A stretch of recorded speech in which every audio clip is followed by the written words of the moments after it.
Bonjour et bienvenue. Aujourd'hui, on va s'attaquer à un sujet qui a l'air presque banal, mais qui est en réalité la colonne vertébrale de toute notre vie numérique, l'email. Et pour ça, on va s'appuyer sur les idées du chapitre L'email, la clé de tout, qui est tiré du guide Souveraineté numérique de Domorex. L'objectif, c'est vraiment de comprendre pourquoi cette simple adresse est devenue si cruciale et surtout comment la protéger sans forcément être un expert en technologie. Absolument. Et ce qui est intéressant ici, c'est le paradoxe. L'email, c'est un des plus vieux outils d'Internet, un de ceux qu'on a tendance à un peu négliger. Et pourtant, ce chapitre le montre très bien, c'est devenu une sorte de passe-partout universel. Le protéger, c'est un peu comme installer une porte blindée à l'entrée de sa maison numérique. C'est vraiment l'action la plus simple et la plus efficace pour sa tranquillité d'esprit. Pour que ce soit bien concret, le chapitre commence avec une histoire qui, franchement, pourrait arriver à n'importe qui. L'histoire de Marie, 54 ans. Elle utilise la même adresse email depuis, 15 ans? C'est son identifiant pour tout. Et un matin, c'est le drame. Impossible de se connecter. Ah oui, le classique. Exactement. Son mot de passe habituel est refusé, son compte est bloqué pour une vague activité suspecte. On imagine tout de suite la montée de panique. Et cette panique, elle est complètement légitime. Le cas de Marie, c'est l'exemple parfait de ce qu'on appelle un effet domino. Son email, c'est pas juste pour recevoir des messages, c'est la clé. La clé de sa banque en ligne, de la plateforme pour ses démarches administratives. Des sites où elle fait ses achats. Exactement, et même son dossier de santé numérique. Tout est lié à cette seule et unique adresse. Donc, en un claquement de doigts, toutes ces portes se ferment en même temps. Si elle veut, par exemple, réinitialiser le mot de passe de sa banque, le lien est envoyé sur sa boîte mail bloquée. C'est un cercle vicieux. Elle est littéralement coupée du monde. C'est tout à fait ça. Elle est face à un mur. Sans accès à sa boîte mail, elle peut plus recevoir une confirmation de commande, un billet de train ou même le fameux code de sécurité pour valider un paiement. Tout est paralysé. Et ce qui est important ici, c'est que cette situation, elle aurait pu être évitée. Très facilement même. Alors justement, allons au fond du sujet. Comment on en est arrivé là? Pourquoi cet outil si simple à la base est devenu ce talon d'Achille de notre vie en ligne? Pas 99% de nos comptes. Et du coup, c'est aussi par là que tous ces services nous parlent pour les choses importantes. La réinitialisation d'un mot de passe oublié. Oui, ou l'envoi d'un code de connexion ou une alerte de sécurité. Ce qui veut dire que la personne qui contrôle la boîte mail a potentiellement les clés de tout le reste. C'est une centralisation du pouvoir qui est énorme, mais qu'on ne voit pas au quotidien. C'est exactement ça. On se concentre sur la sécurité de chaque compte, un par un, mais on oublie que toutes les clés de ce corps sont rangées au même endroit.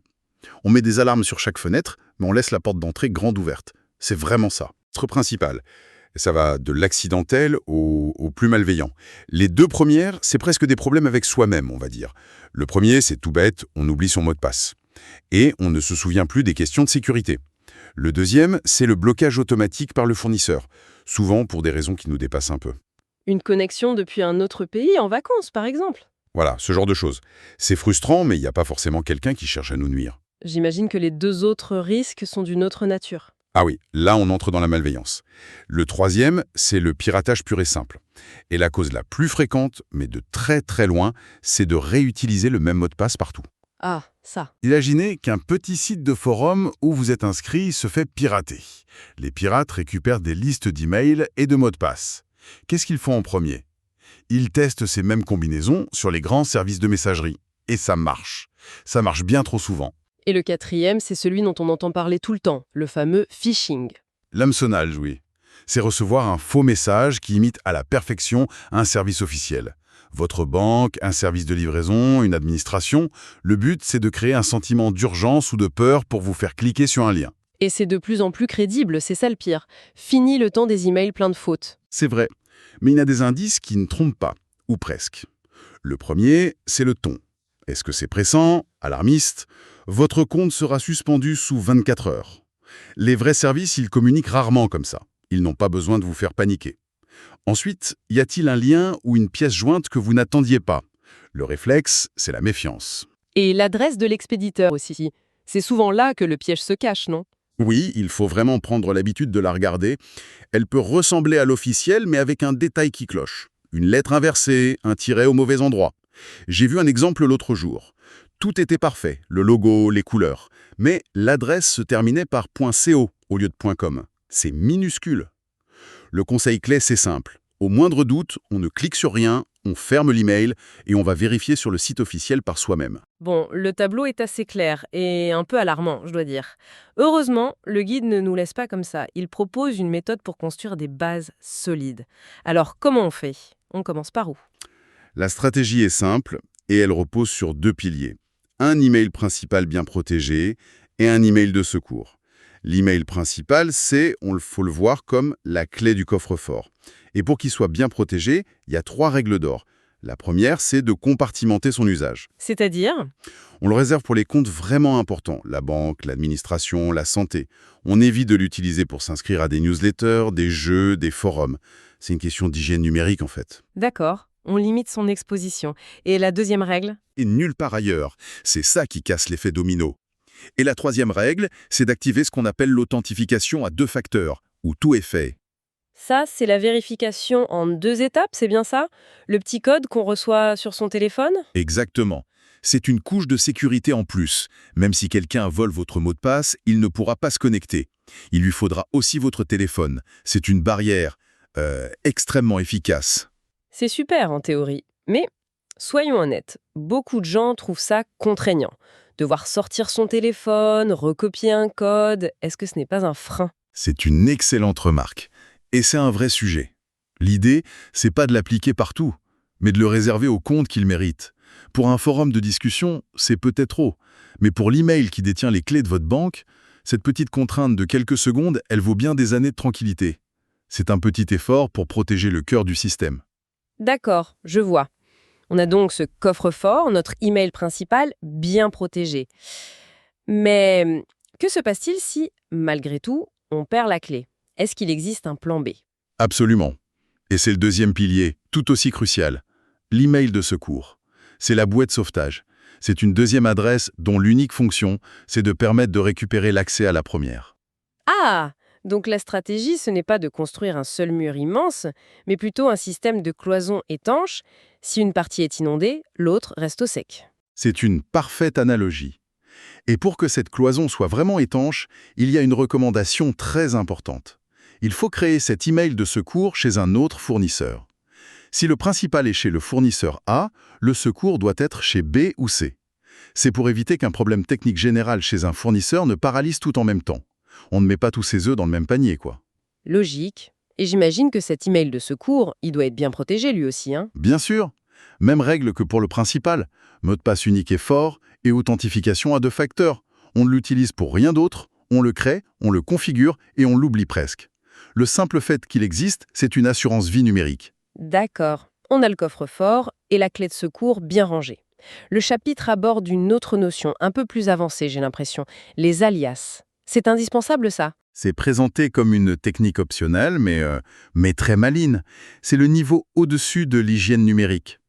Un alias, pour faire simple, c'est un surnom pour son adresse email. C'est une adresse secondaire qui redirige tout vers la boîte principale. Pas besoin de créer un nouveau compte. Et quel est l'intérêt pratique? Si je m'inscris sur un site de vêtements, par exemple. Au lieu de donner votre email marie.dupont@email.com, vous pourriez donner un alias du genre marie.vêtements@email.com. L'intérêt est triple.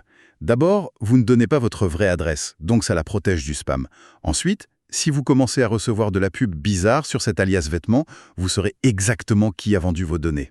Ah oui, c'est redoutable pour pister les fuites.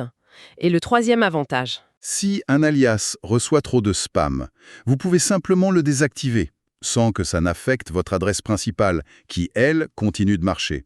Mais le chapitre insiste bien. C'est utile, mais pas essentiel pour commencer. Le plus important, ça reste le duo email principal et email de secours. C'est très clair. Alors, pour résumer, revenons à notre pauvre Marie du début. Si elle avait appliqué ces principes, comment ça se serait passé sa matinée? Ça n'aurait rien à voir. Face à son compte bloqué, elle n'aurait pas paniqué. Elle aurait juste lancé la procédure de récupération de mot de passe et indiqué son email de secours. Quelques instants après, elle aurait reçu, sur cette autre adresse, un lien sécurisé. Elle cliquait, elle définissait un nouveau mot de passe et elle regagnait l'accès à son compte principal. Et le problème aurait été réglé en 5 minutes, au lieu de se transformer en jours de stress? Exactement.